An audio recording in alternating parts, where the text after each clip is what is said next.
invite à nous faire signe dans le chat quand vous êtes connectés. Ce sera pour moi le signe que tout fonctionne bien. Je vais attendre quelques secondes. Ah, je vois un premier salut. Bonjour Valérie.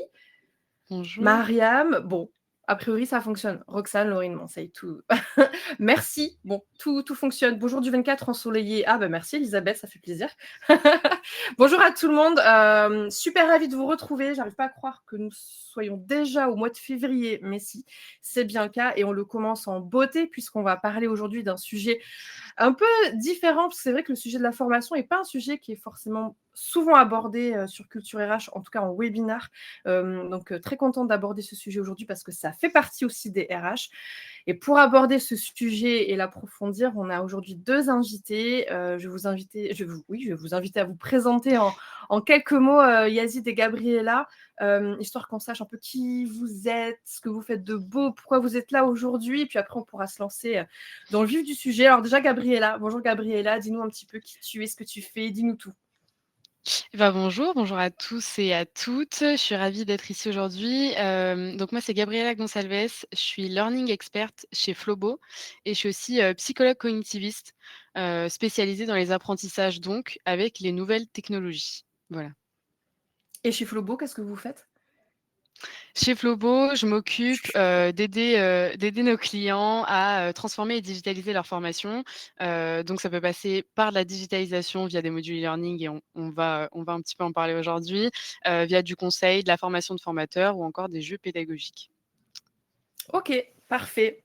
Nickel. Yazid. Bonjour Yazid. Bonjour.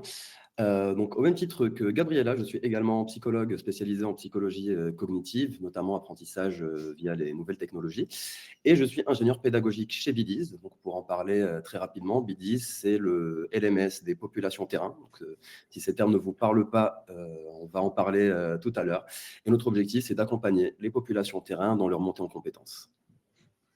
Parfait, clair, nickel, concis, précis. Merci à vous deux. Je suis trop contente de vous avoir aujourd'hui parce que je sais combien vous êtes experts de ces sujets-là et c'est vraiment des sujets dans l'air du temps, donc c'est super intéressant de pouvoir bien saisir l'enjeu derrière tout ça et puis comprendre les tenants, les aboutissants. Et on vous promet un webinaire plutôt riche en exemples et en méthodologie de ce que j'ai vu dans la préparation. Il va y avoir beaucoup de contenu pratique, donc j'espère que ça vous plaira. On est là pour à peu près 3/4 d'heure, 1 heure maximum, tous ensemble. Comme je le dis à chaque fois, je vous le redis, mais ce webinaire, il est fait pour vous. Profitez-en pour poser vos questions à Yazid et Gabriella. Rebondissez dans l'audience. Voilà, moi, je me ferai un plaisir de relayer vos messages auprès de nos deux invités. Et puis, on gardera un petit temps à la fin si jamais des questions sont restées en suspens, comme on le fait à chaque fois. Bonjour à tous ceux qui nous rejoignent. Je vois Florence, Patrick, Eugénie, Stéphanie, tout le monde. Merci à vous pour votre présence. Je propose qu'on fasse un petit peu peut-être un tour d'horizon de ce qu'on va aborder aujourd'hui, histoire de mettre un peu en appétit, puis après on se lancera dans le vif du sujet. Qu'est-ce qui veut nous briefer un petit peu sur le sujet du jour? On peut le faire tous les deux. Je pense que dans un premier Allez-y. temps, avant toute chose, on va pas mal expliquer un petit peu des termes, exactement de quoi on va parler aujourd'hui.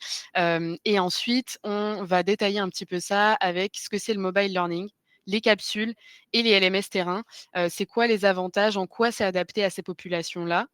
Et ensuite, dans un deuxième temps, plutôt la mise en place, étape par étape. Concrètement, si je veux le mettre en place dans mon organisme, dans mon entreprise, comment je fais, par quoi je commence. Vraiment, étape par étape, on va passer par ces différents processus. Et puis ensuite, Yazid, je te laisse continuer. Et bien finalement, après avoir mis en place ces formations, comment on fait pour les déployer, pour mesurer l'impact et voir à quel point est-ce qu'on peut avoir un retour sur investissement lorsque l'on pousse les populations terrain à la formation. Top, parfait. Alors du coup, on y va, on saute dans le grand bain. Déjà pour comprendre un peu de quoi on parle, parce qu'on a vu des termes déjà mobile, alors mobile, je respecte l'accent, mobile learning, LMS, déjà je ne sais pas si dans l'audience, si ça vous parle, ces terminologies, mais ça serait bien, je pense que ça serait pas mal même pour moi, de nous éclairer un petit peu sur ces termes. Je vois Jenny qui dit oui, elle connaît, mais allez, pour ceux qui ne connaissent pas forcément, de quoi est-ce qu'on parle concrètement? Alors aujourd'hui, oui, vas-y. Non, mais pour le coup, je te laisse la main pour parler avant tout de notre cible apprenante, de quelles sont peut-être ces populations terrain. Donc, je sais que Gabriella, c'est une population que tu connais bien pour le coup, si tu peux nous en parler. Tout à fait, tout à fait. Alors aujourd'hui, on va beaucoup se concentrer sur justement ces populations terrain. Donc c'est vraiment les métiers qui sont techniques, qui sont très opérationnels, qui sont souvent sur des activités très concrètes sur le terrain au quotidien, avec des compétences ou des connaissances qui sont assez spécifiques, parfois rares et précieuses, et qui ont du coup une forte interaction avec tous les processus de production ou de service. Donc tout simplement, ça c'est vraiment la population qui va nous intéresser aujourd'hui. Ok. C'est exactement ça. Et donc, pour former ces populations, on a besoin d'un outil, d'un support pour leur délivrer ces formations-là. Et donc, c'est ce dont il s'agit quand on parle de LMS. Donc, LMS, c'est l'acronyme qui désigne le Learning Management System. Et c'est la plateforme numérique qui va vous permettre de gérer vos formations, de les mettre à disposition de vos apprenants, de suivre l'évolution de leurs statistiques, mais aussi, quand on est apprenant, de pouvoir avoir accès à ces formations en tout temps et en toute heure, en fonction du support utilisé. Et donc là, vu qu'on parle des populations terrain, on le verra avec les contraintes que connaissent ces populations, on va passer par le mobile learning. Et donc le mobile learning, c'est simplement le fait de donner accès à la formation à ces populations-là via un support mobile, donc type smartphone, qui va leur permettre, en dépit des contraintes qu'ils connaissent sur le terrain, d'accéder à ces formations-là. Tout à fait. Et donc, via cette modalité-là, on va dire, de mobile learning, on peut inclure différents contenus et on en recommande certains dont on va vous parler tout à l'heure. Et donc, on vous parlera notamment de capsule e-learning. Ce qu'on va définir, ce qu'on met derrière ce terme-là, c'est vraiment des modules de formation qui soient assez courts en termes de durée, etc., qui peuvent être consommés en fait en quelques minutes pour permettre d'accéder plus simplement à la formation.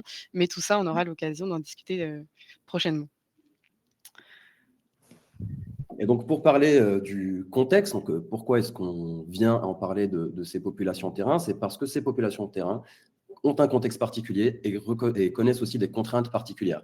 Ce sont des populations qui, statistiquement, sont en moyenne formées 2 fois moins que leurs pairs qui sont en office. Donc, ce sont des gens qui n'ont pas accès à des salles de formation, ce sont des gens qui sont sur le terrain, où la priorité opérationnelle passe avant la priorité de la formation. C'est aussi une culture et une vision que peuvent avoir certains vis-à-vis de à quel point la formation peut, du point de vue de certains, être une perte de temps, parce qu'ils ne réalisent pas l'investissement que ça constitue à long terme.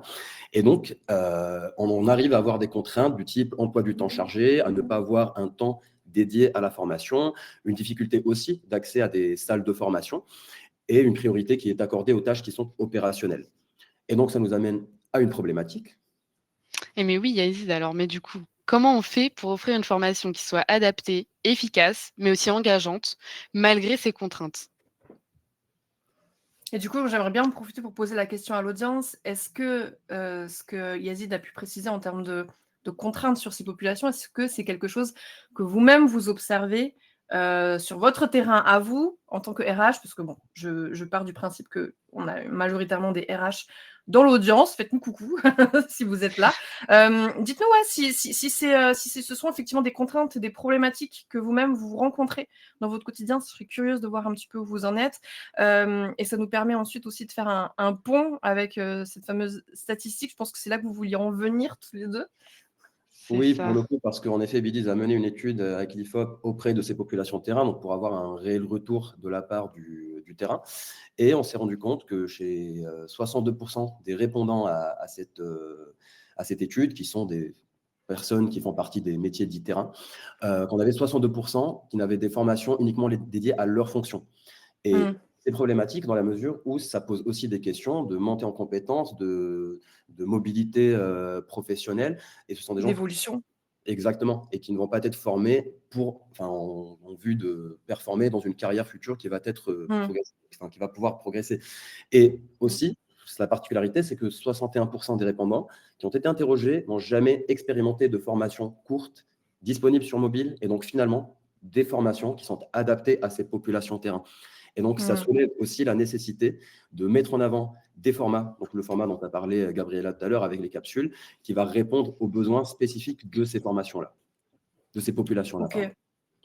Très clair. Et alors dans l'audience, vous voyez, on a quelques réponses. Il y a Marion qui dit: «Bien sûr, les agents de terrain n'aiment pas vraiment se déplacer pour aller en formation», donc constat partagé par Marion. Florence qui dit: «Ces contraintes, elles sont observées à la fois du côté salarié, mais aussi du côté RH et oui, la formation est souvent sur le tas et par un pair», donc ça, oui, c'est Ah!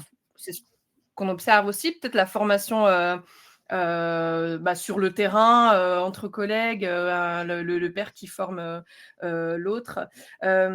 Et ensuite, Frédéric qui dit: «Nous manquons de suivi de la compétence». En fait, c'est ça peut-être que ça soulève aussi, c'est que est-ce qu'il n'y a pas une réponse à un besoin de formation pour l'instant T, mais un manque de réflexion et de projection sur finalement, la carrière, des individus dans l'entreprise? Tout Bien à fait, sûr. je pense que c'est comme ça que ça se traduit en réalité, mais qu'effectivement, effectivement, il y a peut-être quelque chose d'un peu plus profond. Et on néglige aussi tout le savoir justement informel qui est apporté par les pairs sur lequel on pourrait justement capitaliser en mettant en place ce genre de formation pour les mettre à disposition via le mobile learning. Tandis que là, on se retrouve avec un savoir qui est créé par le terrain, pour le terrain, et qui malheureusement se perd à défaut d'avoir une stratégie de déploiement d'une formation qui soit faite pour le terrain finalement. Mmh, Tout à fait. très clair. Et alors Elisabeth qui dit: «Pour ma part, je ne fais de formation que si elle doit m'apporter une plus-value dans mon métier. Je suis une prof libérale et travaille seule. Cependant, je suis en train de me former sur Duolingo, à l'espagnol». Ça doit vous parler Duolingo? Donc je vous Très propose qu'on rentre bien. dans le vif du sujet. Du coup, ça y est, on va s'attaquer au dur, ces fameuses expressions mobile learning, capsule, LMS terrain. Donc grosso modo, déjà en plus, je pense que tu as un exemple hyper intéressant à nous partager, Yazid, mais je vous laisse nous éclairer sur cette première partie. Tout à fait. Alors donc comme on voulait un petit peu présenter en intro, le mobile learning, c'est des contenus courts.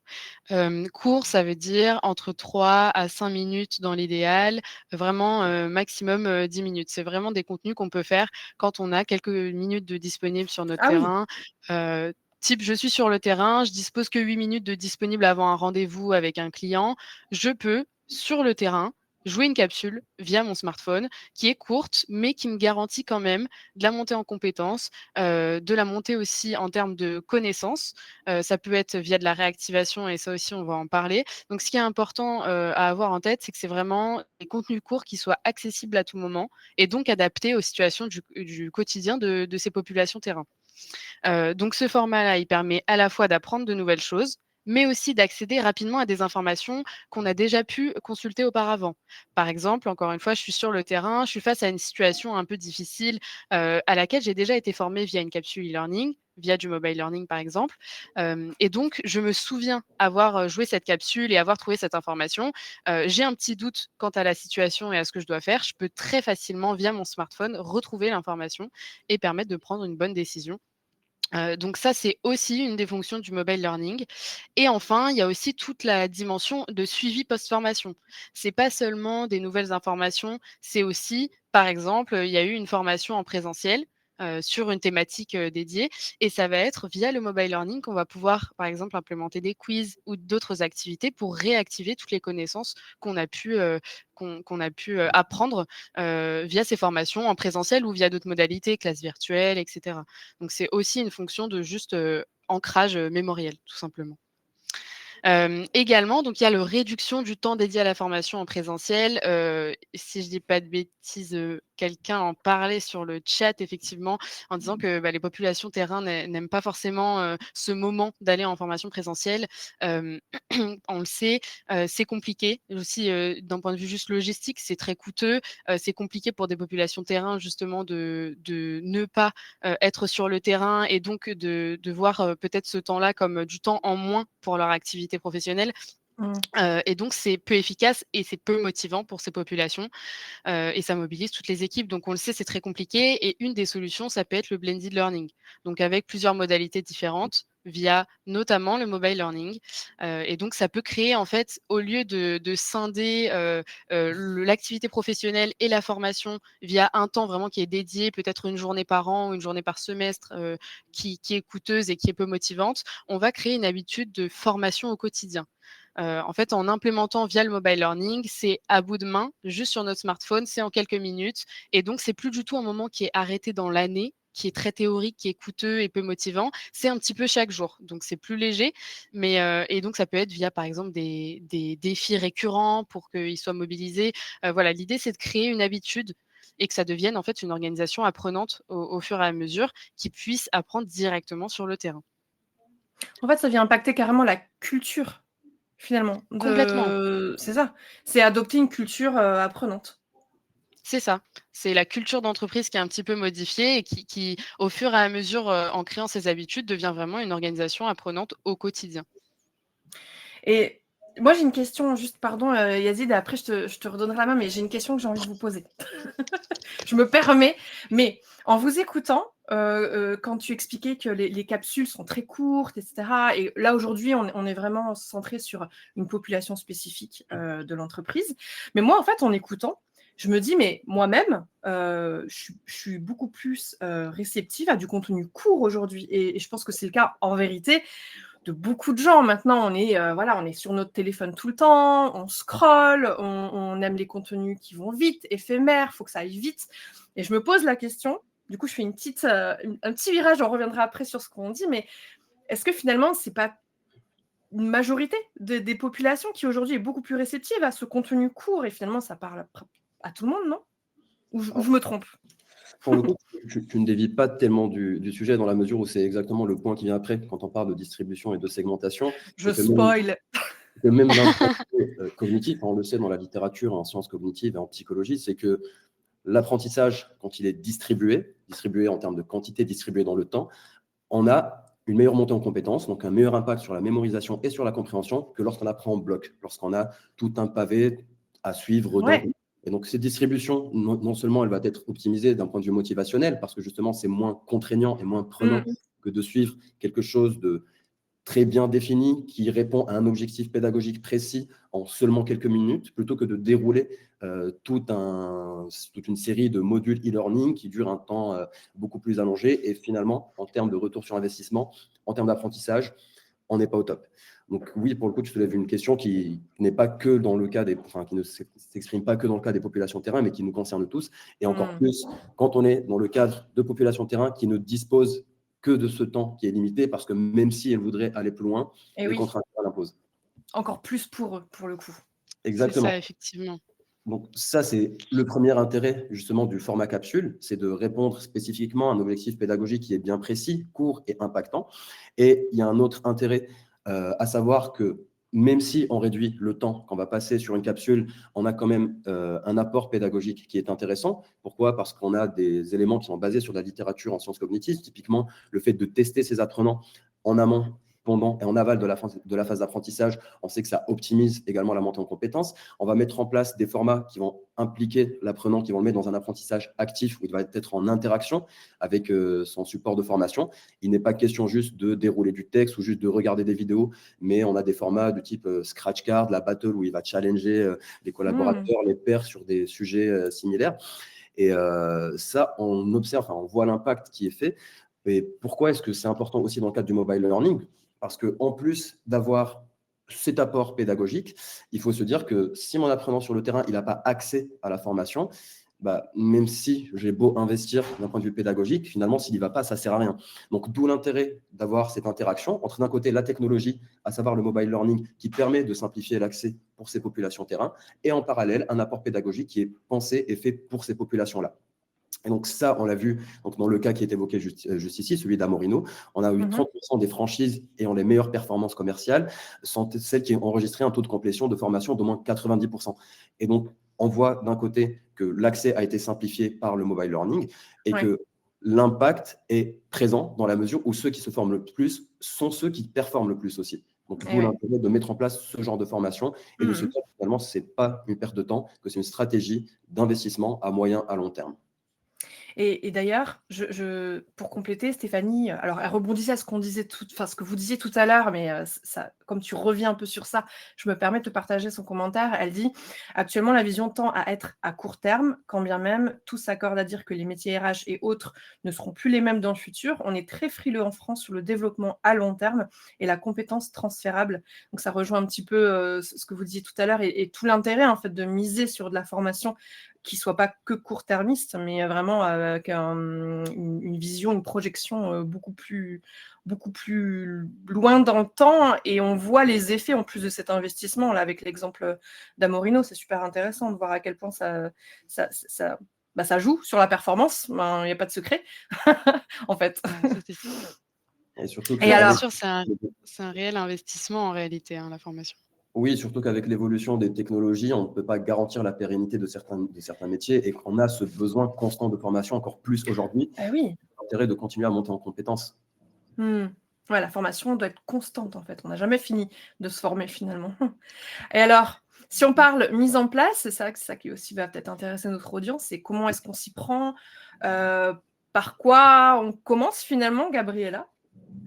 Alors avant toute chose, il faut qu'on identifie en premier lieu notre cible, c'est-à-dire notre population terrain, laquelle éventuellement, spécifiquement, et ses différentes spécificités. Mais donc avant tout, cette population, de quoi ils ont besoin? C'est quoi les enjeux qui sont derrière? Quand je distingue leurs besoins et leurs enjeux, c'est vraiment leurs besoins. Ça peut être un besoin de formation.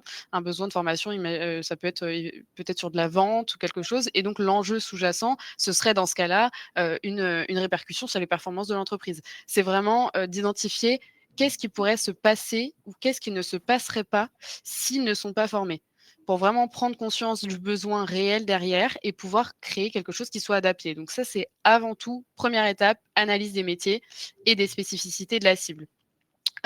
Spécificité de la cible, ça peut être leur langue, leur niveau de formation aussi sur la thématique choisie, éventuellement. En fait, le niveau de connaissance préalable qu'ils ont avant la formation sur cette thématique, ça va aussi déterminer le niveau de langage qu'on va adopter, les différents éléments qu'il va falloir définir et à quel point on va aller loin sur la définition et les différents éléments de la formation, en fait, tout simplement.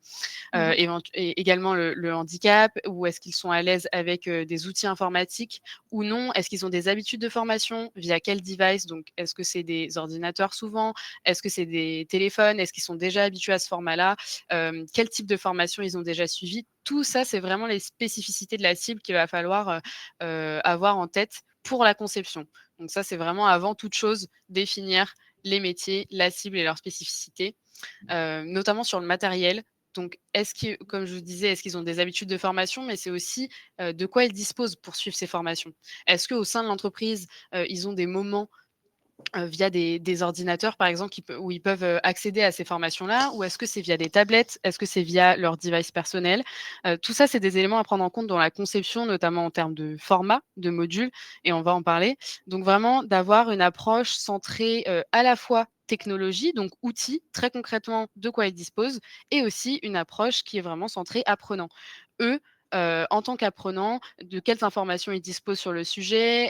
Est-ce qu'ils ont besoin qu'on définisse des termes au préalable, et cetera, et cetera. Donc ça, c'est vraiment des éléments à avoir en tête, notamment sur des populations qui n'ont pas énormément de temps à dédier à la formation.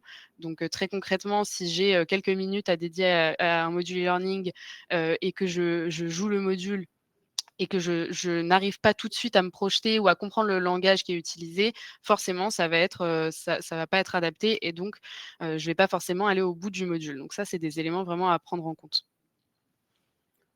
Donc, pour récapituler aussi peut-être sur ton propos, Gabriella, c'est de dire que finalement, la formation, pour pouvoir la mettre en place, elle va être spécifique à une cible apprenante. Et que je pense que la première chose à mettre en place, c'est d'étudier sa cible apprenante, de connaître sa population terrain, ses contraintes matérielles et personnelles, enfin, tout ce que tu as évoqué. Et je pense que c'est aussi l'idée clé de se dire une formation est optimisée en vue d'une cible apprenante bien précise, et que peut-être qu'elle est optimisée pour ces cibles-là, qu'elle ne le sera pas pour une autre, d'où l'intérêt de mettre ça en place initialement. Et ce que ça évoque également, c'est que le temps passé en formation, finalement, c'est un vrai investissement à long terme. On l'évoquait un peu en filigrane tout à l'heure. Mais c'est que ça permet de fidéliser ses collaborateurs, ça permet une montée en compétences et donc une réduction du temps nécessaire pour la réalisation des tâches. Et aussi, quand on parle, parce qu'on a une cible RH qui nous écoute pour parler, par exemple, de recrutement, on va pouvoir capitaliser sur les compétences existantes en interne pour faire de la mobilité interne, avoir une personne qui connaît déjà l'entreprise, qui va évoluer d'un poste à un autre. On ne va pas mettre en place tout un nouveau processus de recrutement, et on sait que c'est coûteux en temps et financièrement. Et donc, le fait de pouvoir pousser cette formation et donc la montée en compétences en interne permet aussi d'optimiser les processus de recrutement et de mobilité interne.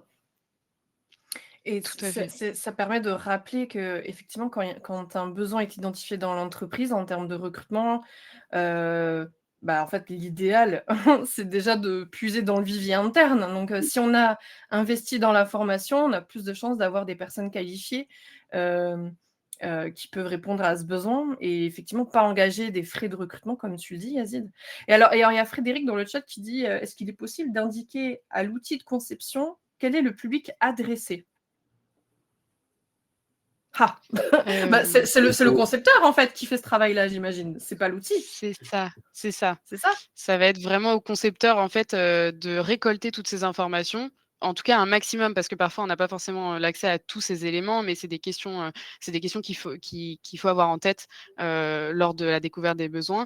Donc ça va être le concepteur qui va récolter toutes ces informations et qui, en fonction de ces informations, va, créer des capsules qui soient adaptées sur, par exemple, si on prend un exemple très concret, si, la population terrain utilise son smartphone, le concepteur, lorsqu'il va produire le module, va penser aux différents éléments de navigation qui soient très accessibles sur un smartphone et ne pas écrire un texte en tout petit qui serait illisible, sur ce device-là. Donc ça va être de cette manière-là que ça va être pris en compte, effectivement. Yazid, tu as peut-être quelque chose à ajouter? Ouais.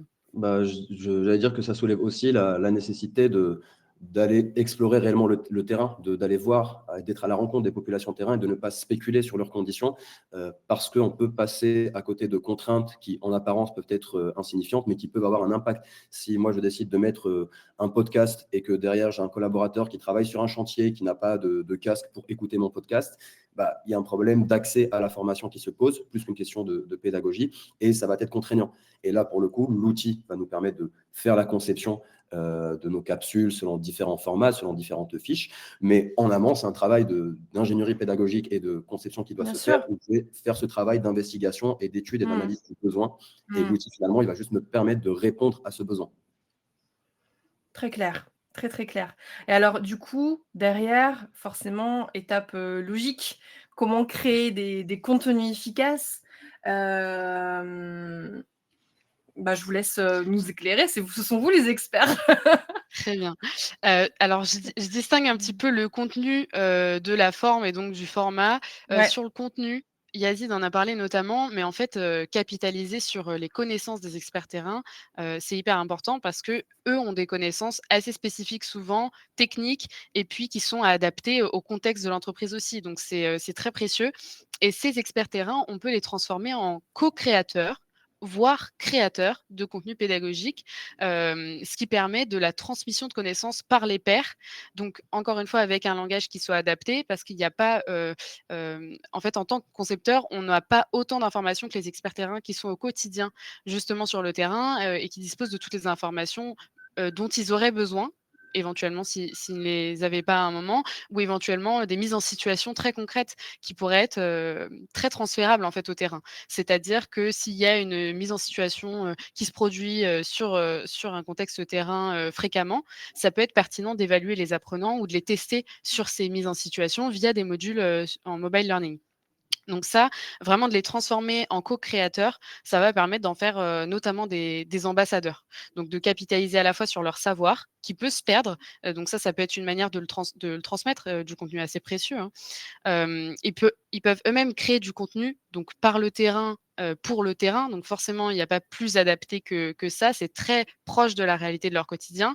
Forcément, c'est plus parlant pour les apprenants et donc plus simple pour eux de voir concrètement Mmh. l'intérêt direct de cette formation pour eux.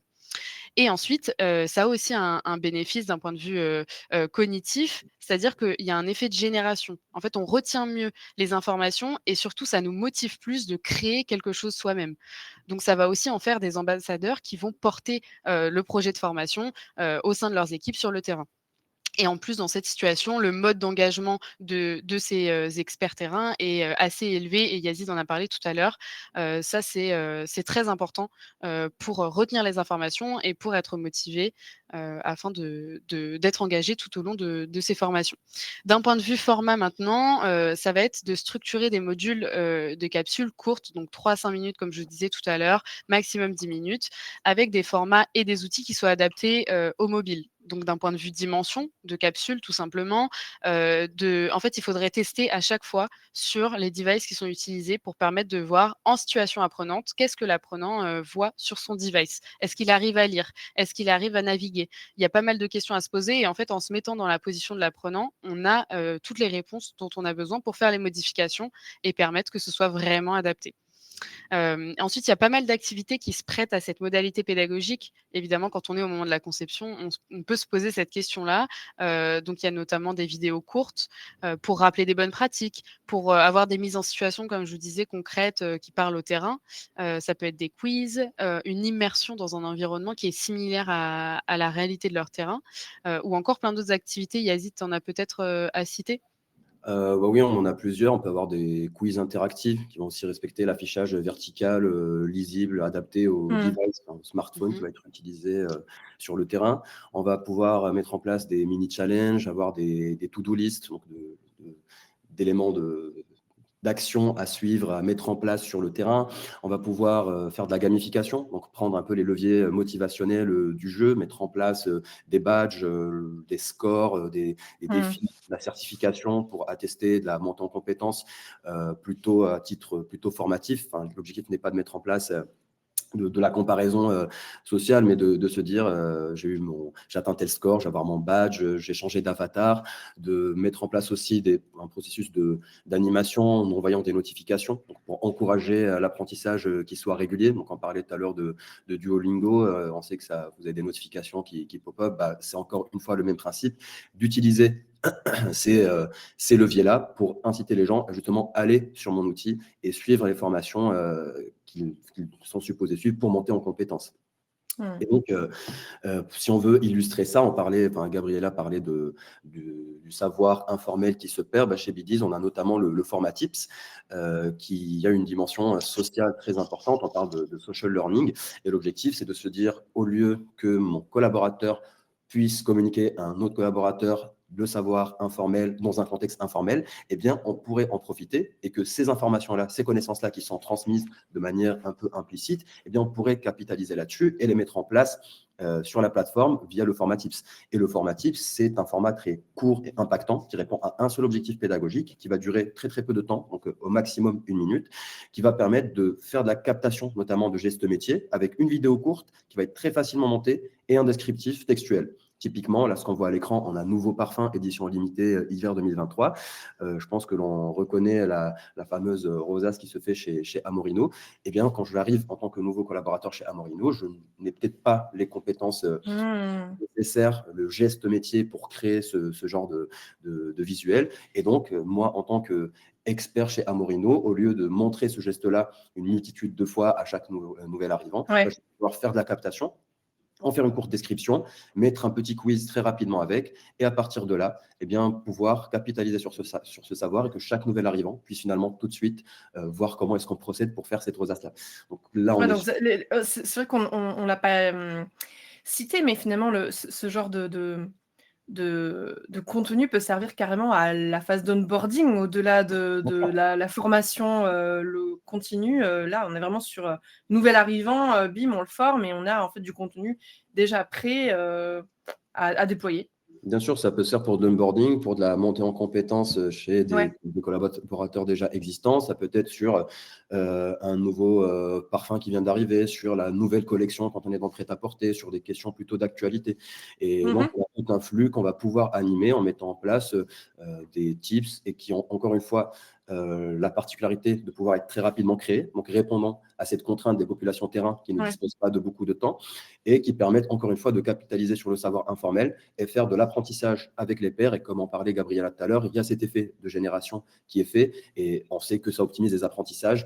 Et donc, l'idée, c'est derrière juste de bien pousser ce dispositif, de le lancer pas à pas pour que ça puisse se déployer. Et je pense d'ailleurs que c'est ce dont tu vas nous parler, Gabriella, c'est comment finalement on peut mettre en place ce dispositif-là. Tout à Alors, j'ai fait. juste une Donc, petite question, oui. pardon. J'ai juste une petite question avant d'avancer sur, d'autres étapes.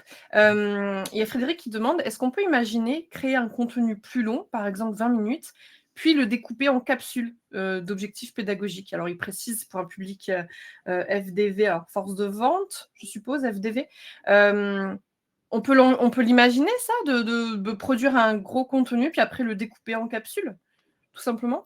Complètement, C'est complètement. Ça possible? peut être en Ouais. fait, il faut que, tout simplement dans la conception, on pense bien à ce que, à la fois le sujet pour chaque capsule soit bien identifié et l'objectif pédagogique qui est associé soit bien identifié. Une fois que les 2 sont cohérents, sont bien identifiés et distincts chacun, on peut complètement imaginer de splitter le module e-learning en différentes capsules, tout à fait. Tout est En fait, possible. la logique, c'est de C'est se ça. dire qu'on a un parcours et le parcours est décomposé en plusieurs capsules. Et l'idée, c'est qu'au lieu d'imposer un parcours à l'apprenant qui est supposé le faire enfin, d'un seul coup, on va lui dire bah, ton parcours il est composé de plusieurs capsules. Mmh. Chaque capsule répond à un certain objectif pédagogique. Et la logique est de se dire que ça ne se fait pas dans une linéarité, qu'en tant qu'apprenant, si tu veux commencer en Tu priorité peux par tes capsules, naviguer, choisir, picorer, exactement. Et donc, ça laisse mmh. aussi le choix, ça soulève la question d'assignation d'objectifs chez les apprenants. Et on sait que la question du choix est aussi déterminante pour le côté motivationnel de l'apprenant. Mmh. Au Bien contraire, sûr. c'est comme ça que ça fonctionne, c'est qu'on a un gros parcours, mais qui est décomposé en plusieurs capsules.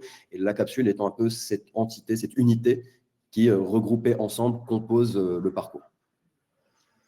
Très bien, très clair. Moi, ça me parle parce que je sais que pour me former assez souvent, je suis souvent découragée d'avance quand je vois, des fois le volume d'une formation. Je me dis: «Oh là là, Mmh.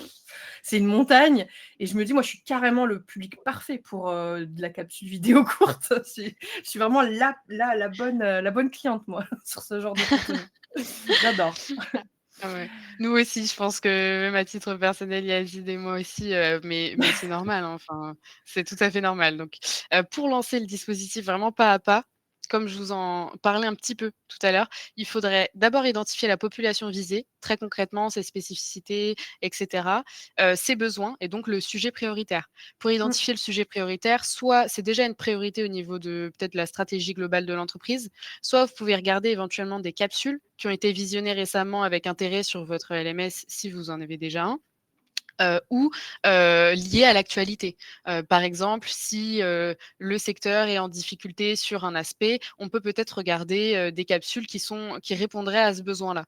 Et donc en créer pour répondre aux besoins avant même peut-être de l'avoir identifié, parce que parfois on n'a pas forcément toutes les informations qu'on aimerait en tant que concepteur. Donc voilà, ensuite ce sera vraiment d'impliquer les managers. À la fois, on l'a vu sur le contenu, donc la conception, avec leurs connaissances très terrain, leur vision aussi d'experts terrain, en pouvoir adapter éventuellement une capsule qui a déjà été créée par des concepteurs, de la montrer à des experts terrain pour pouvoir l'adapter au mieux, faire des liens très concrets avec leur environnement réel.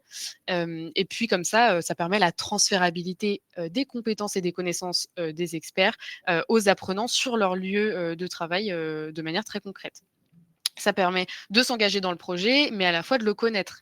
C'est pas forcément toujours le cas. Les managers n'ont pas forcément toujours toutes les informations, dont ils auraient besoin pour, «marketer» entre guillemets le projet de formation en interne dans leurs équipes. Donc c'est une manière, de les engager dans le projet, de leur permettre d'avoir tout l'accès à toutes ces informations-là et de pouvoir en parler, encore mieux et encore plus, à leurs équipes.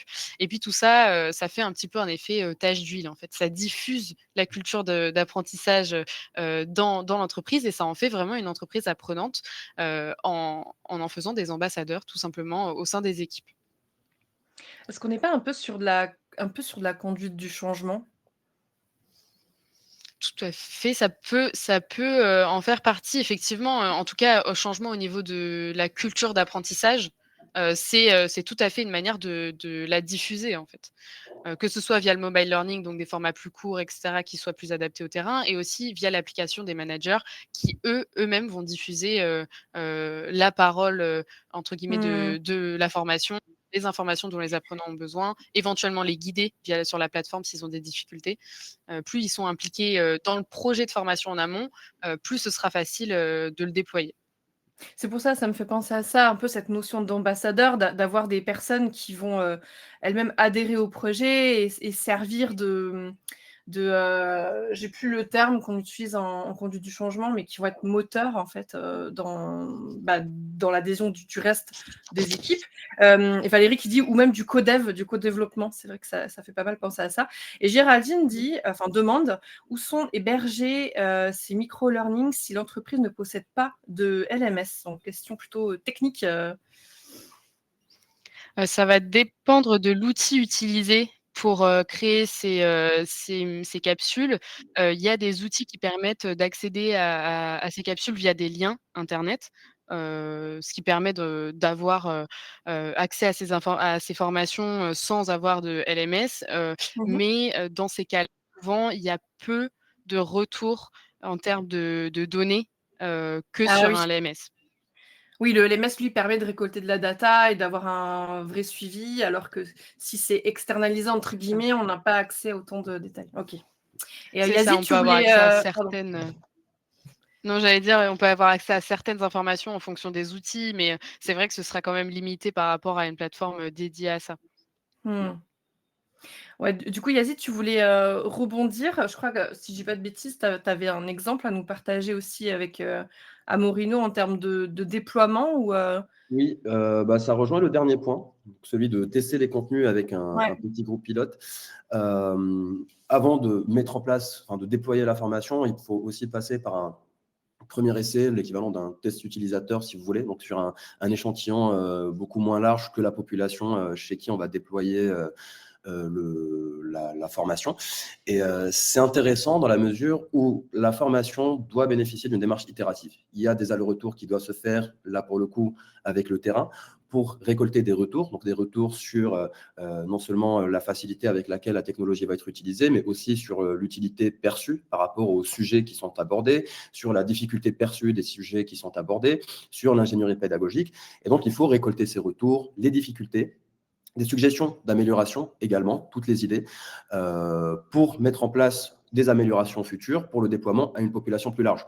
Donc, encore une fois, on peut avoir l'impression que on va investir du temps, on va investir de l'argent parce qu'on ne va pas tout de suite déployer notre formation et qu'on va faire un premier essai sur un échantillon qui est beaucoup moins large. Mais si finalement je fais le déploiement directement sur la population générale et que par la suite je me rends compte que j'ai plusieurs problèmes, qui soient d'ordre pédagogique ou technique, et que là il faut que je rembobine et que je reparte pour refaire le déploiement, finalement je perds du temps et de l'argent. Alors que quand je pars d'une logique d'échantillonnage où je fais un premier test avant de déployer, là, je peux avoir un feedback du terrain qui est finalement ma cible apprenante. Donc, ça rejoint ce que disait Gabriela, d'étudier la cible apprenante, de savoir à qui on a affaire et de récolter des retours concrets par rapport à ça.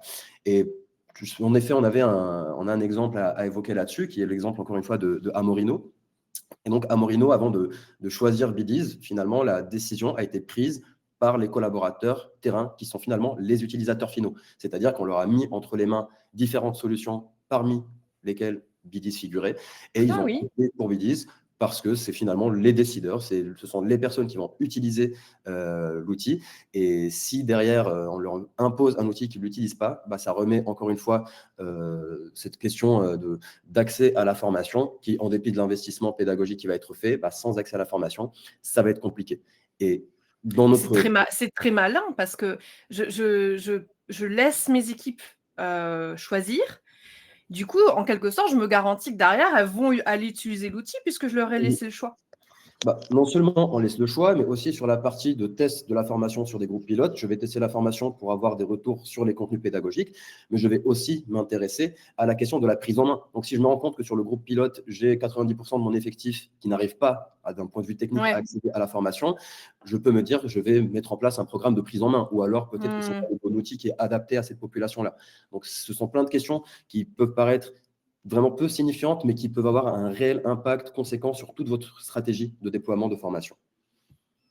Tout à fait et puis tu le disais Yazid, c'est coûteux aussi, de mettre en place, ces différents déploiements si au final, les différents apprenants n'arrivent pas à y avoir accès. On va perdre du temps, de l'argent, mais aussi des apprenants parce qu'en revenant en arrière sur le processus de conception, puis en redéployant la formation et cetera, forcément, il y avait des personnes qui n'étaient pas convaincues dès le début, qui vont avoir un peu plus de mal à adhérer, à nouveau à cette formation un petit peu modifiée. Alors qu'en testant, ça les implique, on l'a vu avec l'exemple d'Amorino, et puis ça permet de résoudre plein de problèmes techniques qu'on n'a pas forcément, qu'on voit pas forcément en tant que concepteur en fait. Ouais. Mmh.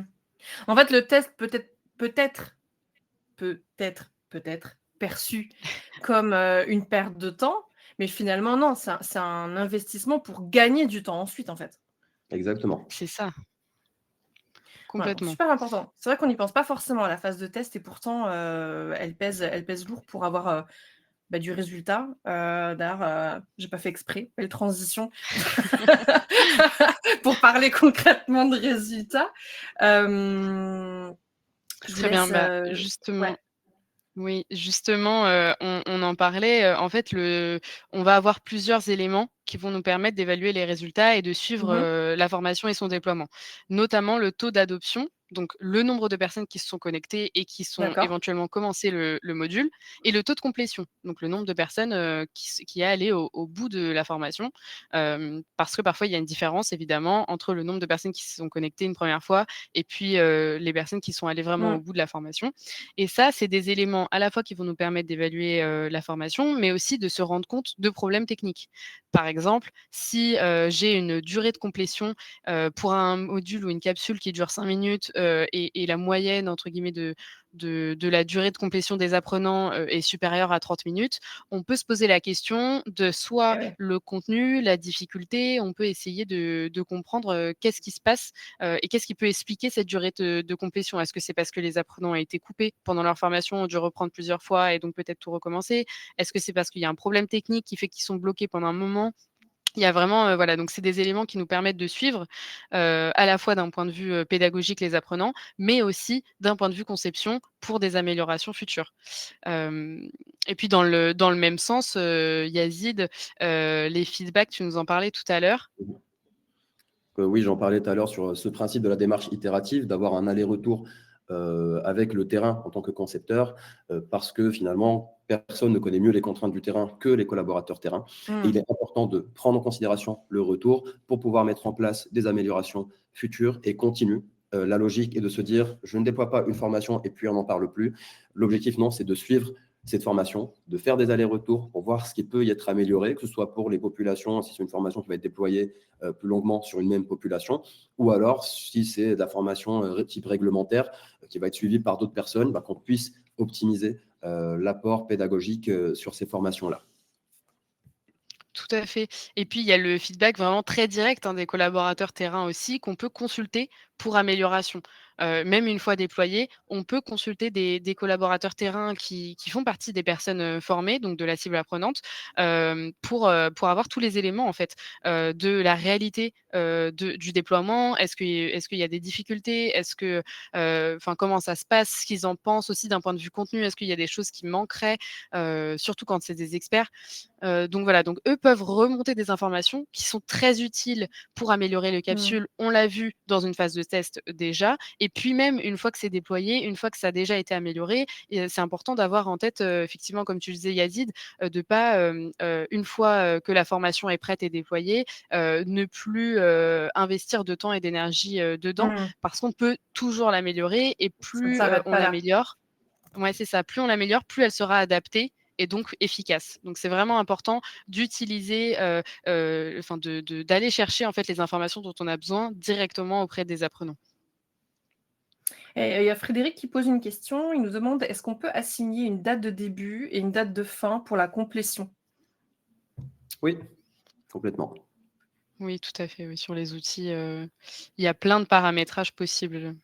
Il y a des conditions de visibilité où parfois même on a du contenu à délivrer, puis une capsule, disons, d'évaluation. On peut même, par exemple, conditionner la disponibilité de la capsule d'évaluation à la réalisation des autres capsules de contenu. Mmh. Comme on peut aussi définir des dates particulières.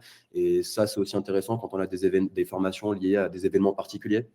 Donc, quand on a la nouvelle collection qui arrive pour le printemps, rien ne sert de déployer ça en été, par exemple. Donc, on peut déterminer des Oui, dates bien précises en fonction du besoin.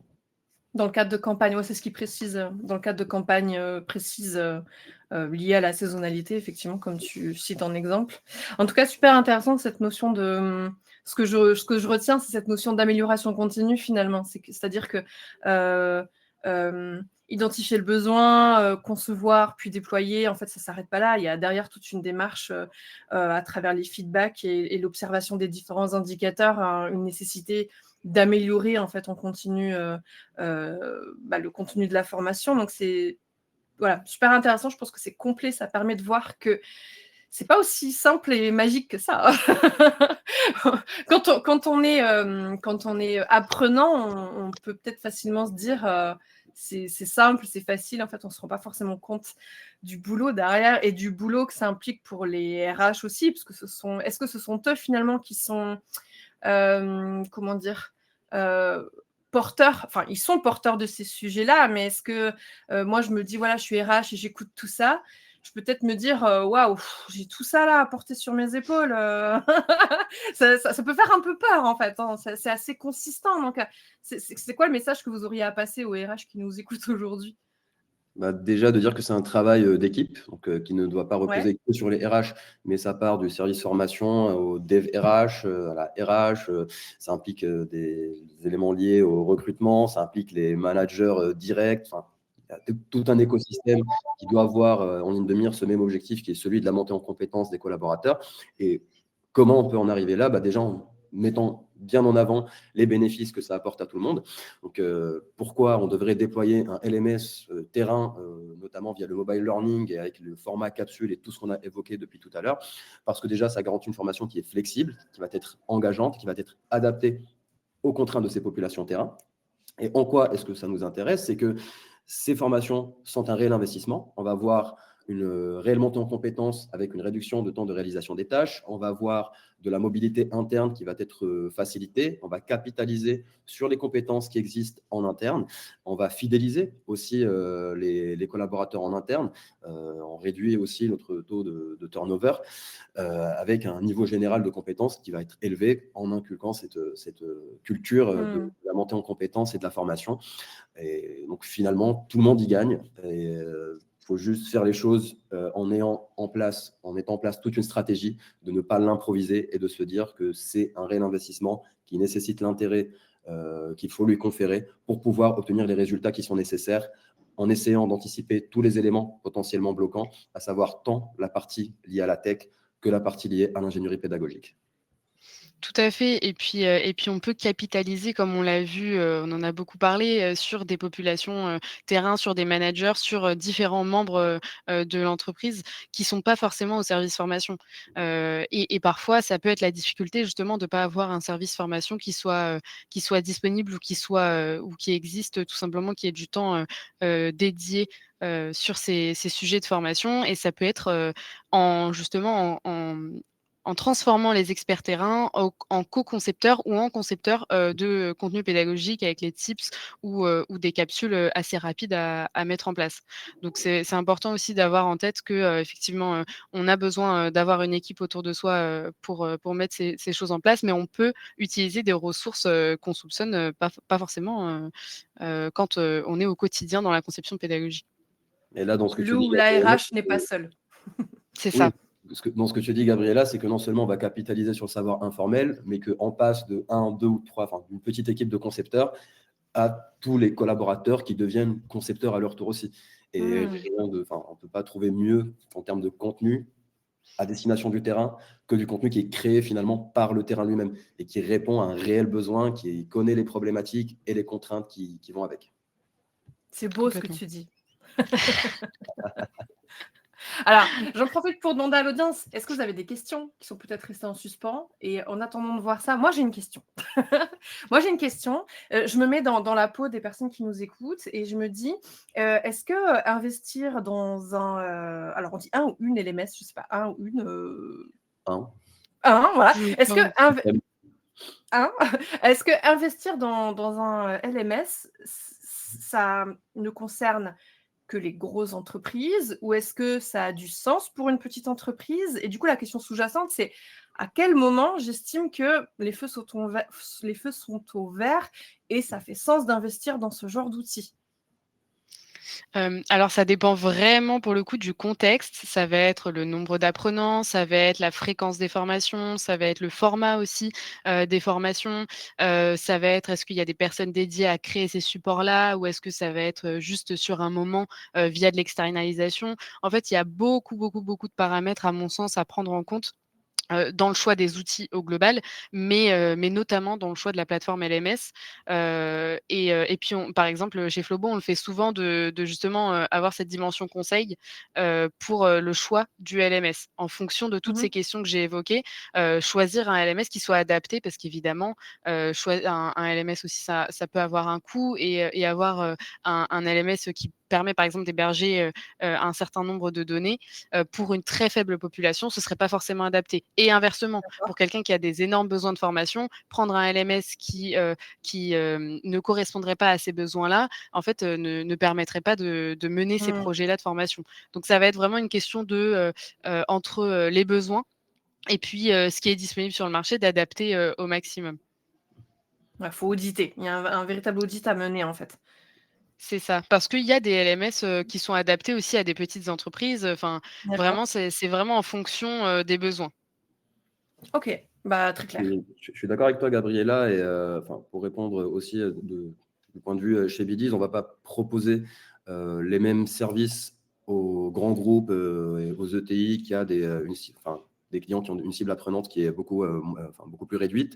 On va proposer une offre qui va être justement adaptée à cet effectif qui est réduit en comparaison à celui des grands groupes.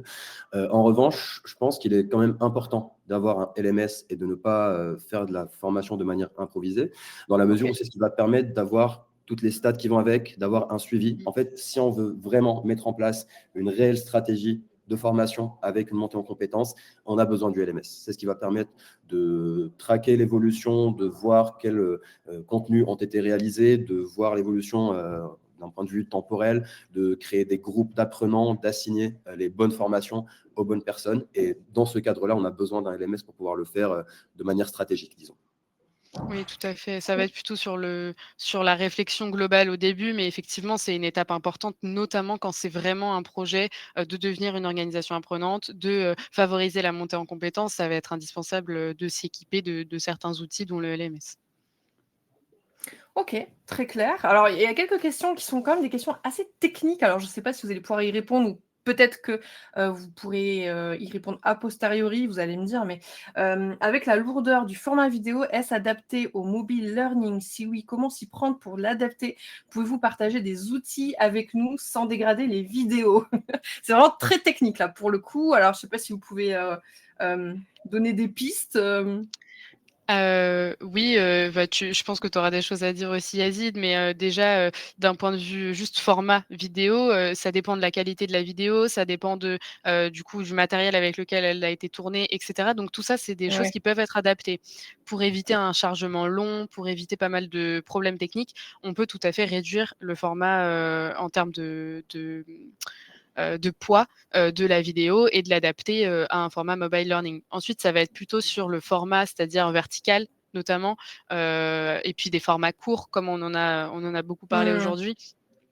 Donc ça, c'est complètement, adaptable au mobile learning, tout à fait, mais dans des, conditions spécifiques. Effectivement, c'est pas la même chose de faire une petite vidéo d'1 minute, type, je vous montre un très bon geste, à effectuer pour, faire, des glaces, en forme de fleurs ou, voilà, donc ça, c'est pas la même chose que de faire un documentaire sur un sujet de 45 minutes où là, ça sera pas du tout adapté au mobile learning. C'est vraiment une question d'adapter chaque format, en fait. Le quiz, c'est pareil. Ouais. Si on fait 30 questions, c'est pas du tout la même chose que, 3 petites questions un peu interactives, et immersives. Donc ça va être sur Mmh. l'adaptation plutôt à mon sens, Mmh. sur les vidéos. On en revient toujours à cette notion, d'adaptation. Et alors, il y a Saoussen qui demande à quel moment les collaborateurs, oui, peuvent utiliser le LMS sur le temps de travail ou hors temps de travail et avec quel support? Téléphone portable uniquement? Alors, sur le téléphone portable, je pense que vous l'aviez évoqué tout à l'heure, ça peut être aussi sur tablette, ou un, ordinateur en version web. Finalement, ça dépendra peut-être de votre population et de leur usage. J'ai bien retenu la leçon. Il faut déjà étudier les comportements de vos salariés et voir ce qu'eux préfèrent utiliser. Et alors, à quel moment, ils peuvent utiliser le LMS, que sur le temps de travail ou hors temps de travail? Ça Si c'est sur Alors, mon téléphone portable perso, Alors normalement, ce qui est de ce qu'on a dit tout à l'heure, l'objectif, c'est d'aider ces populations-là à dégager du temps pour la formation en se disant que c'est un apport pour eux et c'est un apport pour l'entreprise d'une manière générale. Et justement, un des freins un des freins potentiels pour la formation, ça va être le fait de prioriser par rapport aux tâches opérationnelles en négligeant la formation. Mais quand le discours émanant de la RH va être différent en mettant aussi en avant les bénéfices de la formation, en laissant aussi le temps nécessaire à la formation, en mettant des routines, ne serait-ce que d'une dizaine de minutes par jour, semaine, en fonction du calendrier de chacun, on peut sensibiliser les collaborateurs sur ces sujets-là en leur disant que ce temps-là, c'est un temps de travail que vous avez passé sur de la formation. Donc, et la logique globale doit suivre pour pouvoir les pousser à monter en compétences. En revanche, si la logique est de dire non, la priorité est donnée aux tâches opérationnelles et c'est à vous de trouver sur votre temps personnel le temps nécessaire pour se former, je pense que déjà en termes de séparation entre vie pro et vie perso, ça laisse quelques questions, ça soulève des questions éthiques et ce Bien n'est pas sûr. le plus intéressant. Et on Et peut puis en termes d'ailleurs de limiter message. Pardon? on peut limiter les horaires d'accès justement? Sur le device, non, mais ça dépend certains clients ont des tablettes qui vont être mises à disposition uniquement Ah pour oui, le travail, donc les d'accord. apprenants ne vont pas apporter chez eux. Tout dépend des conditions et des particularités de chacun, disons. OK. Du coup, Gabriella, je t'ai coupé, pardon, tu voulais dire quelque chose? Non, il y a pas de souci, oui, c'était par rapport à, effectivement sur le LMS, sur le temps de travail ou hors temps de travail. C'était pour compléter ce que disait Yazid en disant et puis en termes de messages aussi, ce serait pas, l'idéal de favoriser la consultation de ces différents modules sur leur temps personnel, ce qui montrerait que c'est pas une priorité et que d'abord il y aura les tâches opérationnelles. Donc encore une fois, on retomberait dans les différents enjeux dont on a parlé au début. Donc vaudrait mieux effectivement dédier un temps, certes court, mais à la formation à ces différents moments. Et d'ailleurs, Delphine a dit: «Est-ce qu'on peut rédiger une charte de l'utilisation de la formation sur le LMS sur le temps de travail?» Je pense que ça dépend de l'entreprise. Si l'entreprise, une initiative possible à l'échelle des RH et de l'entreprise, j'imagine. Je Pourquoi pense pas? aussi que c'est plus côté RH que ça doit se jouer que côté Ouais. LMS, pour le coup. OK. Écoutez, je pense qu'on a fait un peu le tour des dernières questions. On arrive à la conclusion de ce webinaire. Peut-être un petit mot de la fin justement, Yazid et Gabriella, pour conclure ce webinaire, en 2-3 mots. Allez, comme ça on clôture ce sujet. Qu'est-ce que vous aimeriez partager pour finir? Moi, j'aimerais partager que la formation n'est pas du temps perdu, que le temps passé en formation n'est pas un temps gaspillé, qu'au contraire, quand une stratégie est bien mise en place, le retour sur investissement est très intéressant à la fois pour les collaborateurs, les managers, la RH et finalement tout le monde. Et d'où la phrase derrière toi d'ailleurs. Oui, gagner le temps d'apprendre. C'est ça. Mmh. C'est ça, tout à fait. Pour moi, ce que je garde, vraiment en tête, c'est l'adaptation et l'amélioration continue. C'est pour moi 2 éléments à avoir en tête pour, justement déployer ces Mmh. différents projets de formation de manière efficace. Très clair. Écoutez, moi, il me reste à vous remercier. J'ai passé un super moment à vos côtés. C'était vraiment hyper intéressant, hyper riche. J'espère que vous aussi qui êtes présents dans l'audience, vous avez, apprécié, au-delà du sujet, tous les tips, les conseils, les exemples qui ont été partagés par, Yazid, et Gabriella. Franchement, c'était très généreux, je trouve, dans le contenu, donc merci à vous 2. Moi, il me reste à vous dire aussi que je vous donne rendez-vous jeudi, puisqu'on aura un autre sujet jeudi avec Culture RH. On parlera recrutement cette fois-ci. Voilà, les RH, c'est large, il y a beaucoup de choses à dire dans les RH. Donc, jeudi, ce sera un focus sur le recrutement. Donc, rejoignez-nous si le sujet vous intéresse, avec 10 astuces pour augmenter vos candidatures qualifiées. Et puis, au vu des réactions dans le chat, je vois des merci, des très intéressants. Je suppose que vous avez été convaincus. Il y aura un replay. Oui, bien sûr. Quand vous vous inscrivez à nos webinaires, vous recevez automatiquement le replay, toujours. Donc, merci à vous tous pour votre participation dans l'audience. Merci Yazid, merci Gabriella. Et je vous dis à très bientôt. Merci Anaïs et puis, s'il y a des personnes dans le chat qui veulent, rentrer en contact avec nous, évidemment, on est disponible pour répondre à vos Bien questions sûr. et puis voilà, merci N'hésitez pour votre pas. présence. À bientôt.